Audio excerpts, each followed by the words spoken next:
Hi friends, welcome to my channel happy police. ఇప్పుడు ఒక కొత్త అప్డేట్తో ఈ వీడియో చేస్తున్నాను. కొన్ని డిస్ట్రిక్ట్స్లలో 2 లేదా 3 రోజుల ముందే వారి డిస్ట్రిక్ట్స్ ఎస్పీ ఆఫీస్లో అటెండ్ అవ్వాలని చెప్తున్నారు. సో అందరూ అలర్ట్గా ఉండండి. ముఖ్యంగా మొబైల్ ఫోన్స్ సిగ్నల్ ఉండే విధంగా చూసుకోండి. ఎందుకంటే ఇకపై ఏ అప్డేట్ అయినా వాట్సాప్లోనే ఇన్ఫామ్ చేస్తాం అంటున్నారు. సో లేట్ చేయకుండా ఇన్ఫర్మేషన్లోకి వెళ్దాం. విజయవాడకి వెళ్లే ముందే ఒక చిన్న మీటింగ్ లేదా వెరిఫికేషన్ అనేది ఉంటుందన్నారు. సో ఈ మీటింగ్కి వచ్చేవారు తప్పకుండా వారి హాల్ టికెట్, 2 ఫోటోలు, అలాగే ఒరిజినల్ ఆధార్ కార్డు తీసుకురావాలన్నారు. అక్కడే టీషర్ట్, ప్యాంట్, షూ, సాక్స్లు ఇస్తామన్నారు. అలాగే విజయవాడకు వెళ్ళేటప్పుడు ఖచ్చితంగా 2 రిలేటివ్స్ని తీసుకురావాలన్నారు. మీతో వెంట వచ్చే రిలేటివ్స్ వారి వివరాలు, ఆధార్ కార్డ్, మొబైల్ నెంబర్లు మీరు వచ్చే మీటింగ్ రోజు తెలియజేయాలన్నారు.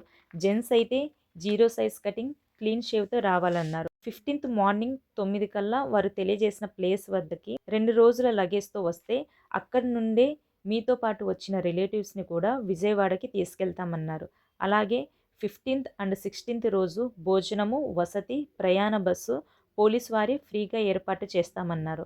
అలాగే మోస్ట్లీ పోలీస్ డిసిప్లిన్ను కలిగి ఉండాలన్నారు. ఇక్కడ గమనిక ఏంటంటే, ఎప్పుడైనా ఆఫీసర్లు మీకు ఫలానా సమయానికి హాజరు కావాలని ఆదేశాలు ఇచ్చినప్పుడు వెంటనే ఖచ్చితమైన టైమ్స్కి చేరాలని, అందులో ఆలస్యానికి అవకాశం ఉండకూడదని తెలియజేస్తున్నారు.